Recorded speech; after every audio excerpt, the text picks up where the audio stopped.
ಕಾಂಗ್ರೆಸ್ ಪಕ್ಷ ಮತ್ತು ಕಾಂಗ್ರೆಸ್ ಸರ್ಕಾರ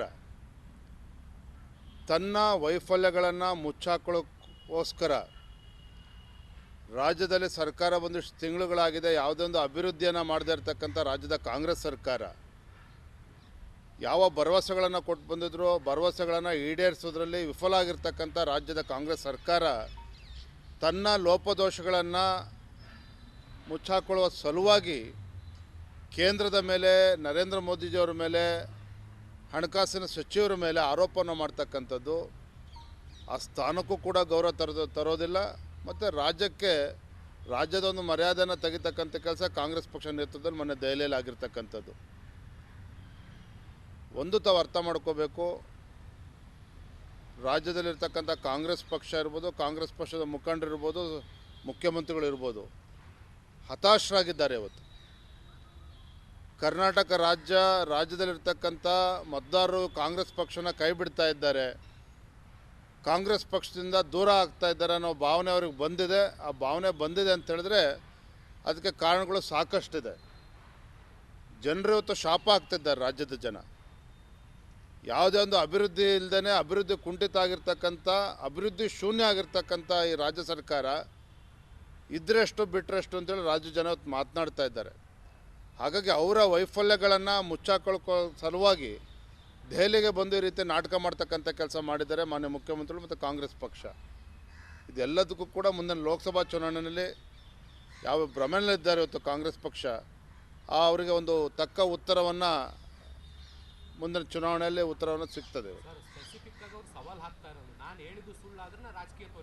ನೋಡಿ, ನಮ್ಮ ಹಣಕಾಸಿನ ಸಚಿವರು ಶ್ರೀಮತಿ ನಿರ್ಮಲಾ ಸೀತಾರಾಮನ್ ಅವರು ಕಾಂಗ್ರೆಸ್ ಪಕ್ಷದ ಎಲ್ಲ ಪ್ರಶ್ನೆಗಳಿಗೆ ಸದನದ ಒಳಗಡೆ ಉತ್ತರವನ್ನು ನೀಡಿದ್ದಾರೆ.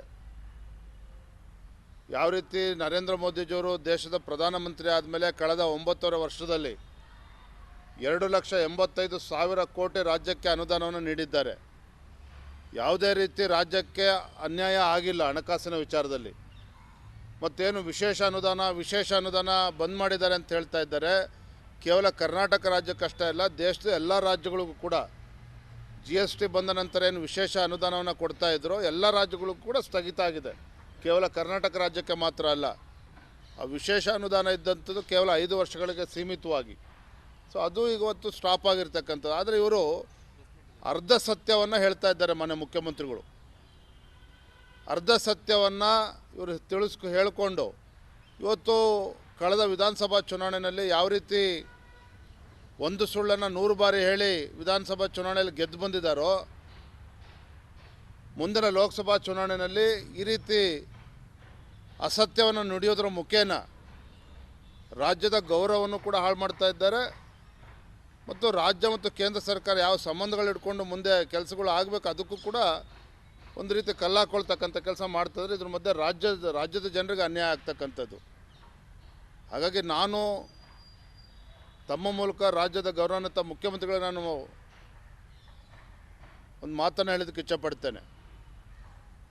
ತಾವು ರಾಜ್ಯದ ಮುಖ್ಯಮಂತ್ರಿಗಳು, ರಾಜ್ಯದಲ್ಲಿರ್ತಕ್ಕಂಥ 6.5 ಕೋಟಿ ಕನ್ನಡಿಗರಿಗೆ ತಾವು ಮುಖ್ಯಮಂತ್ರಿಗಳು.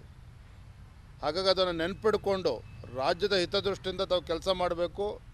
ಈ ರೀತಿ ರಾಜ್ಯದ ಗೌರವನ ಕಳೀತಕ್ಕಂಥ ಕೆಲಸ ಇನ್ನು ಮುಂದಾದರೂ ಕೈ ಬಿಡಬೇಕು ಅನ್ನೋದನ್ನು ನಾನು ತಮ್ಮ ಮೂಲಕ ಹೇಳೋದಕ್ಕೆ ಇಚ್ಛಪಡ್ತೇನೆ. ಈಗ 15th ಫಿನಾನ್ಸ್ ವಿಚಾರವಾಗಿ ಸಿದ್ದರಾಮಯ್ಯ ಪಟ್ಟಿ ಎತ್ತಿದ್ರು. ಸ್ಪೆಷಲ್ ಗ್ರಾಂಟಿಗಾಗಿ ಏನಂತಂದರೆ ಲೋಕಸಭೆಯಲ್ಲಿ ಒಪ್ಪಿಕೊಳ್ಳಲಾಗಿದೆ, ಆದರೂ ಸಹಿತ ಬಿಜೆಪಿಯವರು ಅದನ್ನು ಸುಳ್ಳು ಅಂತ ಹೇಳ್ತಿದ್ದಾರೆ ಅನ್ನುವಂಥದ್ದು. ನೋಡಿ, ಅದರ ಜೊತೆಗೆ ಇವತ್ತೇನು ಇದು ಕೊಟ್ಟಿದ್ದಾರಲ್ಲ, ಚಾಲೆಂಜ್ ಕೊಟ್ಟಿದ್ದಾರಲ್ಲ, ಬಿಜೆಪಿ ಅದನ್ನು ಎಕ್ಸೆಪ್ಟ್ ಮಾಡುತ್ತೆ. ಒಂದು ವೇಳೆ ದಾಖಲೆಗಳನ್ನು ಬಿಡುಗಡೆ ಮಾಡಿದ್ದೇ ಆದರೆ, ಸಿದ್ದರಾಮಯ್ಯ ಸುಳ್ಳು ಹೇಳಿದ್ದ ಪ್ರೂವ್ ಮಾಡಿದ್ದೇ ಆದರೆ ಸಿದ್ದರಾಮಯ್ಯನವರು ರಾಜಕೀಯ ನಿವೃತ್ತಿ ತಗೊಳ್ತಾರೆ. ಅದಕ್ಕೆ ಬಿಜೆಪಿ ಹಾಗಾದರೆ ಹಣಕಾಸಿನ ಸಚಿವರು ಸುಳ್ಳು ಹೇಳ್ತಾ ಇದ್ದಾರೆ. ಹಾಗಾದರೆ ನಿರ್ಮಲಾ ಸೀತಾರಾಮನ್ ಸುಳ್ಳು ಹೇಳ್ತಾ ಇದ್ದಾರೆ. ಹಾಗಾದರೆ ಅವ್ರ ಪ್ರಕಾರ ಹಣಕಾಸಿನ ಸಚಿವರು ನಿರ್ಮಲಾ ಸೀತಾರಾಮನ್ ಅವರು ಎಲ್ಲ ವಿಚಾರವಾಗಿ ಸವಿಸ್ತಾರವಾಗಿ ಮೊನ್ನೆ ದಿನ ವಿವರಗಳನ್ನು ನೀಡಿದ್ದಾರೆ ಈಗಾಗಲೇ. ಹಾಗಾಗಿ ಈ ರೀತಿ ಮಾತುಗಳನ್ನು ಆಡೋದ್ರ ಮುಖೇನ ನೋಡಿ, ಒಂದು ತಾವು ಮಾಧ್ಯಮ ಸ್ನೇಹಿತರು ಅರ್ಥ ಮಾಡ್ಕೋಬೇಕು. ಲೋಕಸಭಾ ಚುನಾವಣೆ ಹತ್ತಿರ ಬರ್ತಾ ಇದೆ. ಲೋಕಸಭಾ ಚುನಾವಣೆ ಹತ್ತಿರ ಬರ್ತಾ ಇದ್ದಾಗ ಕಾಂಗ್ರೆಸ್ಸಿಗೆ ಇವತ್ತು ಕರ್ನಾಟಕ ರಾಜ್ಯದಲ್ಲಿ ಅಸ್ತಿತ್ವನೇ ಇಲ್ಲ ಅಥವಾ ಒಂದು ಕ್ಷೇತ್ರಗಳನ್ನು ಕೂಡ ಗೆಲ್ಲೋದಕ್ಕೆ ಸಾಧ್ಯ ಇಲ್ಲ ಅಂತಕ್ಕಂಥ ವಾತಾವರಣ ನಿರ್ಮಾಣ ಆದಾಗ ಈ ರೀತಿ ಒಂದು ಸುಳ್ಳನ್ನು 100 ಬಾರಿ ಹೇಳಿ ಜನರ ಕಣ್ಣಿಗೆ ಮಣ್ಣಿರ್ತಕ್ಕಂಥ ಪ್ರಯತ್ನದಲ್ಲಿ ಅವರು ನಿರತರಾಗಿದ್ದಾರೆ. ಹಿಂದಿನ ವಿಧಾನಸಭಾ ಚುನಾವಣೆ ಸಂದರ್ಭದಲ್ಲಿ ಭಾರತೀಯ ಜನತಾ ಪಾರ್ಟಿ ನಮ್ಮ ಸರ್ಕಾರ ಇದ್ದರೂ ಸಹ ಕಾಂಗ್ರೆಸ್ ಪಕ್ಷದ ಈ ಸುಳ್ಳು ಅಪಪ್ರಚಾರಕ್ಕೆ ನಾವು ಸೋತಿದ್ದೇವೆ ಕಳೆದ ವಿಧಾನಸಭಾ ಚುನಾವಣೆಯಲ್ಲಿ. ಆದರೆ ಮುಂದಿನ ಲೋಕಸಭಾ ಚುನಾವಣೆ ಆಗೋದಕ್ಕೆ ಅವಕಾಶವನ್ನು ಕೊಡೋದಿಲ್ಲ. ಕೇಂದ್ರದ ಭಾರತೀಯ ಜನತಾ ಪಾರ್ಟಿ ಸರ್ಕಾರ ನರೇಂದ್ರ ಮೋದಿಜಿಯವರು ಕೊಟ್ಟಿರ್ತಕ್ಕಂಥ ಯೋಜನೆಗಳು ಇವೆಲ್ಲವನ್ನೂ ಕೂಡ ಮನೆ ಮನೆಗೆ ತೆಗೆದುಕೊಂಡು ಹೋಗ್ತೇವೆ. ಇವತ್ತು ಹತಾಶರಾಗಿ ಲೋಕಸಭಾ ಚುನಾವಣೆಯನ್ನು ಮುಂದಿನ ಲೋಕಸಭಾ ಚುನಾವಣೆಯಲ್ಲಿ ಸೋಲನ್ನು ಮನಗಂಡಿರ್ತಕ್ಕಂಥ ರಾಜ್ಯದ ಕಾಂಗ್ರೆಸ್ ಪಕ್ಷದ ಮುಖಂಡರುಗಳು ಮತ್ತು ಮುಖ್ಯಮಂತ್ರಿಗಳು ಈ ರೀತಿ ಹತಾಶರಾಗಿ ಇವತ್ತು ದೆಹಲಿಗೆ ಓಡಿಬಂದು ಪ್ರತಿಭಟನೆ ಮಾಡ್ತಕ್ಕಂಥ ಒಂದು ಪರಿಸ್ಥಿತಿ ನಿರ್ಮಾಣ ಆಗಿದೆ ಅಂತಕ್ಕಂಥದ್ದು ಸತ್ಯ.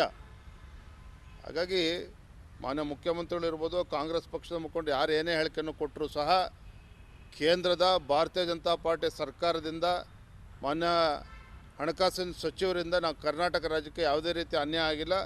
ಬರುವಂಥ ದಿನಗಳಲ್ಲಿ ರಾಜ್ಯದ ಜನತೆ ಮುಂದೆ ಎಲ್ಲವೂ ಕೂಡ ನಾವು ಉತ್ತರವನ್ನು ನೀಡ್ತೇವೆ. ಈಗಾಗಲೇ ಹಣಕಾಸು ಸಚಿವರು ಕೂಡ ಇದಕ್ಕೆ ಉತ್ತರವನ್ನು ನೀಡಿದ್ದಾರೆ. ಸರ್, ಈಶ್ವರಪ್ಪ ಅವರು ಒಂದು ಹೇಳಿಕೆ ಬಹುದೊಡ್ಡ ಸದ್ದು ಮಾಡ್ತಾ ಇದೆ, ಗುಂಡಿಕ್ಕಿ ಕೊಲ್ಲಿ ಅನ್ನುವಂಥದ್ದು. ಮಾತಾಡ್ತೀನಪ್ಪ, ಥ್ಯಾಂಕ್ ಯು. ಸರ್, ಈಗ ನನ್ನ ಒಂದಷ್ಟು ಸಮಸ್ಯೆಗಳು ಬಂದಿದೆ. ಈಗ ನೆನ್ನೆ ಸಮೀಕ್ಷೆ ವಿಚಾರದಲ್ಲಿ ಮಾತಾಡಿದ್ದಾರೆ. ಲೇಟ್ ಆಯ್ತಣ್ಣ. ಕರ್ನಾಟಕದ ವಿಚಾರದಲ್ಲಿ ಹೇಳಬೇಕಾದ್ರೆ 4ರಿಂದ 5 ಕ್ಷೇತ್ರಗಳಲ್ಲಿ ಕಾಂಗ್ರೆಸ್ ಗೆಲ್ಲುತ್ತೆ ಅಂತ ಹೇಳಿದ್ದಾರೆ. ಉಳಿದವೆಲ್ಲವೂ ಮೈತ್ರಿ ಗೆಲ್ಲುತ್ತೆ, JDS. ನಾನು ಇವತ್ತು ರಾಜ್ಯದ ಅಧ್ಯಕ್ಷನ ಒಂದು ಮಾತನ್ನು ಹೇಳ್ತೇನೆ. ರಾಜ್ಯಾದ್ಯಂತ ಪ್ರವಾಸವನ್ನು ಮಾಡ್ತಾ ಇದ್ದೇನೆ. ಸುಮಾರು 23-24 ಲೋಕಸಭಾ ಕ್ಷೇತ್ರಗಳಿಗೆ ನಾನು ಪ್ರವಾಸವನ್ನು ಮಾಡಿದ್ದೇನೆ. ರಾಜ್ಯದಲ್ಲಿರ್ತಕ್ಕಂಥ ವಾತಾವರಣ ಇವತ್ತು ಸಂಪೂರ್ಣವಾಗಿ ಭಾರತೀಯ ಜನತಾ ಪಾರ್ಟಿಯ ಪರವಾಗಿದೆ, ನರೇಂದ್ರ ಮೋದಿಜಿಯವರ ಪರವಾಗಿದೆ. ಕೇಂದ್ರದಲ್ಲಿ ಮತ್ತೊಮ್ಮೆ ಭಾರತೀಯ ಜನತಾ ಪಾರ್ಟಿ ಅಧಿಕಾರಕ್ಕೆ ಬರಬೇಕು ಅಂತ ಹೇಳಿ ಇವತ್ತು ಜನರು ತೀರ್ಮಾನ ಮಾಡಿದ್ದಾರೆ. ಇವತ್ತೇನು ಸರ್ವೆಗಳು ನೆನ್ನೆ ಮೊನ್ನೆಯಿಂದ ಬರ್ತಾ ಇದೆ, ಎಲ್ಲ ಬೇರೆ ಖಾಸಗಿ ಚಾನಲ್ಗಳ ಸರ್ವೆಗಳು ಏನು ಬರ್ತಾ ಇದೆ, ಅದು 100ಕ್ಕೆ 100 ಸತ್ಯ ಇಲ್ಲ. ಇವತ್ತು ನಾವು ರಾಜ್ಯದಲ್ಲಿ 28ಕ್ಕೆ 28 ಕ್ಷೇತ್ರಗಳನ್ನು ಭಾರತೀಯ ಜನತಾ ಪಾರ್ಟಿ ಮತ್ತು JDS ಪಾರ್ಟಿ ಒಟ್ಟಾಗಿ ಒಂದಾಗಿ ಚುನಾವಣೆಯನ್ನು ಎದುರಿಸ್ತೇವೆ. 28ಕ್ಕೆ 28 ಕ್ಷೇತ್ರಗಳನ್ನು ಗೆಲ್ತೇವೆ. ಯಾವುದೇ ಕ್ಷೇತ್ರದಲ್ಲಿ ಇವತ್ತು ಕಾಂಗ್ರೆಸ್ ಪಕ್ಷ ಗೆಲ್ಲುತ್ತೆ ಅನ್ನೋ ವಾತಾವರಣ ಯಾವುದೇ ಕ್ಷೇತ್ರದಲ್ಲಿ ನಾವು ಕಾಣ್ತಾ ಇಲ್ಲ. ಹಾಗಾಗಿ ನನ್ನ ಸರ್ವೆಗಳು ಕೂಡ ನಾನು ಪೂರ ಒಪ್ಪೋದಿಲ್ಲ. BJP ಒಂದು ಹೊಸ ದಾಖಲೆಯನ್ನು ನಿರ್ಮಾಣ ಮಾಡ್ತಿದೆ ಕರ್ನಾಟಕ ರಾಜ್ಯದಲ್ಲಿ.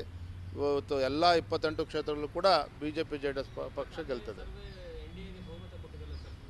ನಾ ಕರ್ನಾಟಕ ರಾಜ್ಯದ ಬಗ್ಗೆ ಸೀಮಿತವಾಗಿ ಹೇಳ್ತಾ ಇದ್ದೇನೆ. ಕರ್ನಾಟಕ ರಾಜ್ಯದ ಬಗ್ಗೆ ಅರ್ಧ ಸತ್ಯ ಹೇಳಿದ್ದಾರೆ ಇವರೆಲ್ಲ ಖಾಸಗಿ ಚಾನಲ್ ಅವರು. ಎಲ್ಲ ಕ್ಷೇತ್ರಗಳು ಕೂಡ ತಮಗೆ ಉತ್ಪ್ರೇಕ್ಷೆ ಅನಿಸ್ಬೋದು ಅಥವಾ ಏನಾರು ತಾವು ಅಂದ್ಕೊಳ್ಳಿ, ಆದರೆ ಒಂದು ಕರ್ನಾಟಕ ರಾಜ್ಯದಲ್ಲಿ ಇವತ್ತು ವಾತಾವರಣ ಭಾರತೀಯ ಜನತಾ ಪಾರ್ಟಿ ಪರವಾಗಿದೆ.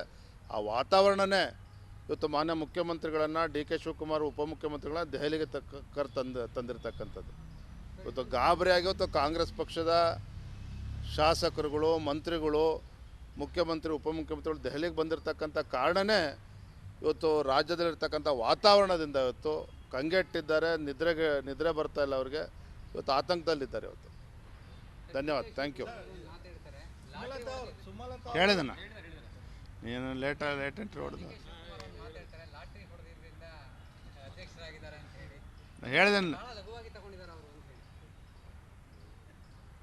DK ಶಿವಕುಮಾರ್ ಅವರು ಕಾಂಗ್ರೆಸ್ ಪಕ್ಷದ ಅಧ್ಯಕ್ಷರು, ಒಬ್ಬ ಅನುಭವಿ ರಾಜಕಾರಣಿಗಳು. ಅವ್ರು ನನ್ನ ಬಗ್ಗೆ ಏನು ಹೇಳಿಕೆಯನ್ನು ಕೊಟ್ಟಿದ್ದಾರೆ ಗಮನಿಸಿದ್ದೇನೆ. ನಾನು ಅವತ್ತೇ ಉತ್ತರ ನೀಡಿದ್ದೇನೆ. ಇದೆಲ್ಲದಕ್ಕೂ ಕೂಡ ಮುಂದಿನ ಲೋಕಸಭಾ ಚುನಾವಣೆಯಲ್ಲಿ ನಾವು ಉತ್ತರವನ್ನು ನೀಡ್ತೇವೆ ಅಂತೇಳಿ. ಧನ್ಯವಾದ, ಥ್ಯಾಂಕ್ ಯು.